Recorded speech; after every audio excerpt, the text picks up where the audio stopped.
Well, hello, everyone. My name's Audrey Scanlan. I'm the Bishop of the Episcopal Diocese of Central Pennsylvania, and we're continuing our Advent series on hope today.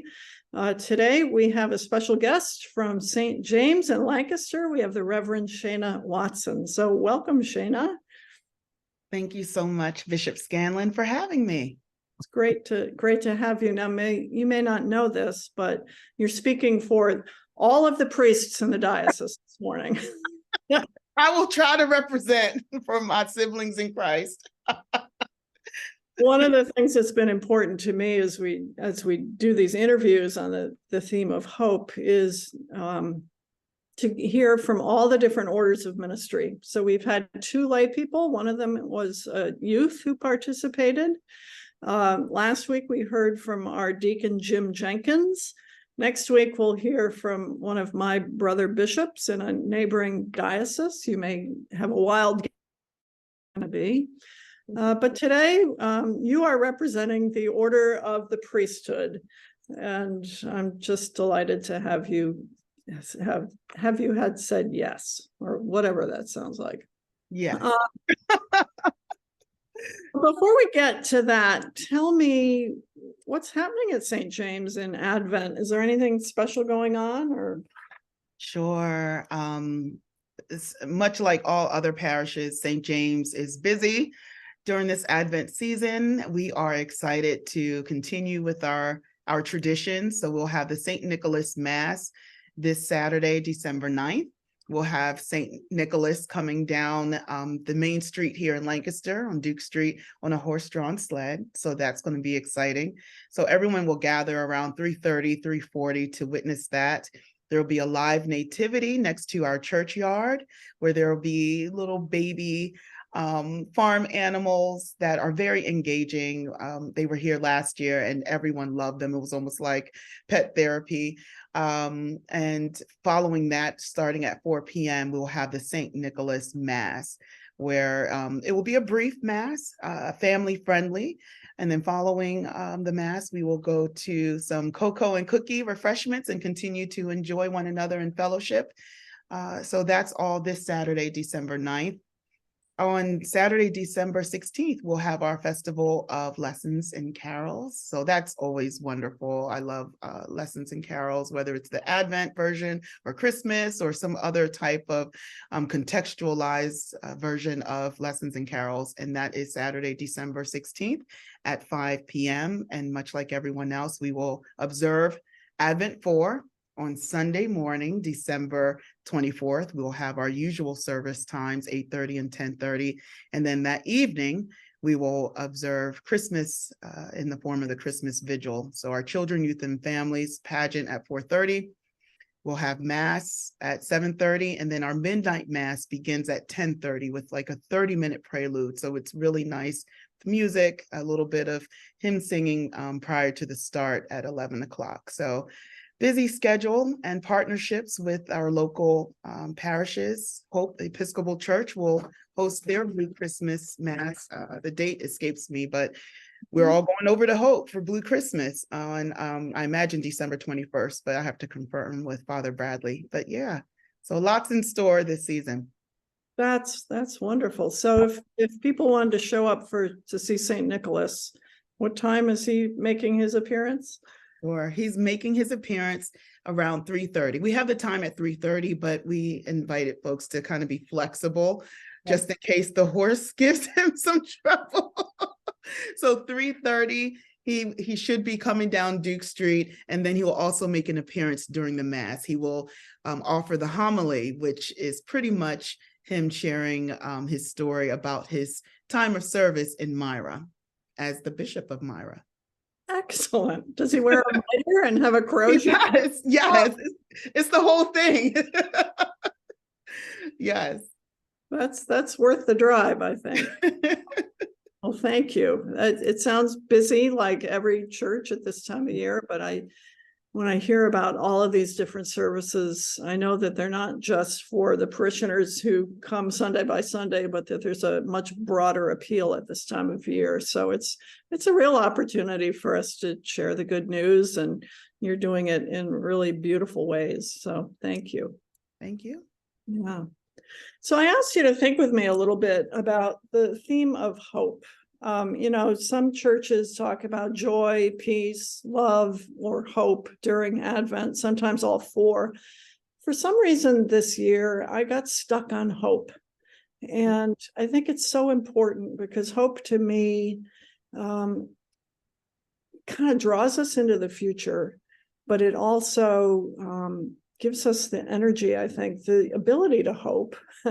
And as our prayer book says, the sure and certain hope of the resurrection, knowing that there is more in store for us, given to us by God, that also helps me in the now, right? To do all the work that God's put before us. So I'm wondering if you could share either where you see either glimmers or big explosions of hope now that give you hope, or maybe what your hopes are for the future of the church. Well, thank you for asking that very loaded question. Not only had one cup of coffee. Oh, the conversation about hope has dropped in my spirit as well, Bishop. And I imagine it's because all that is going on in the world and in our church, and we are in such liminal spaces in our diocese, as well as the national church, and even on a very micro level in our personal lives. We're praying for our presiding bishop, and we're praying for our parishioners, and we're praying for world events where there's conflict and war. So hope is really heavy on my spirit as well. I had the honor and privilege of preaching on the first Sunday in Advent, which its theme is hope. And as you and others who follow the lectionary may notice, that the literature is very heavy and dense with apocalyptic language around kind of like the passing away of heaven and earth. And, you'll see these signs after the great suffering. And I understand that to the naked eye, or just to at first glance, it might be perceived as a very dark and negative, or as some people call it, the gloom and doom text. But what I found in it was hope. And reading it in a very historical context for people who have experienced, mistreatment, oppression, being occupied by empire, to know that their suffering will only be temporary and it will soon come to an end, marked a new beginning. And so that message for us today, or at least for me, is like, okay, there's some things that are really uncomfortable and they don't feel good, but it's not going to last always. I know in some sacred rhetoric, and Black sacred rhetoric, as we used to say in the Church of God in Christ, that trouble don't last always. Like this will come to an end. And so I believe, and to your point about hope being futuristic, that's essentially what the word means, anticipating a thing to come. To me, that's the glimpse of light, to utilize these, as we call it, darkness, but rather finding light in the dark, seeing the darkness as an illuminous opportunity where God really shows up and shows off. When things are going great, we kind of get lost in the sauce, and maybe we're not as prayerful because we're happy and joyful. But it's during those times of great need and distress that we really call on God and want to feel the presence of God the most. So I remain hopeful for us. I remain hopeful for the church. I know there's a lot of conversation about decline and the great needs, and perhaps some of these things need to pass away in order for things to be made brand new. Perhaps we are looking for God to show up and continue to reveal God's self in really miraculous and imaginative and creative ways, not only in our personal lives, but in the life of the church. So I'm looking at some of these things that are passing away or coming to an end as opportunities for growth, for renewal, to try something new that maybe we haven't done before. So it kind of makes me excited. Of course, there's grief, but there's that tension between grief and anticipation for something new and fun and delightful. Wow. That'll preach. Thanks, Bishop. I really appreciate you lifting up the scriptures and giving a nuanced understanding, not just of the gloom and the doom and the scary stuff and weeping and gnashing of teeth and fearfulness that the master's going to come back and we're not going to be ready. I mean, it's so heavy. But within that, and I love how you lift up the Black theology of suffering doesn't last forever. That's hope right there, right? That's beautiful. Thank you. Wow. Well, I might, be quoting you this week in my sermon. Proud at it. I quoted so many people this past Sunday. Oh. I even quoted my 4-year-old grandson this Sunday, but that's a story for another time.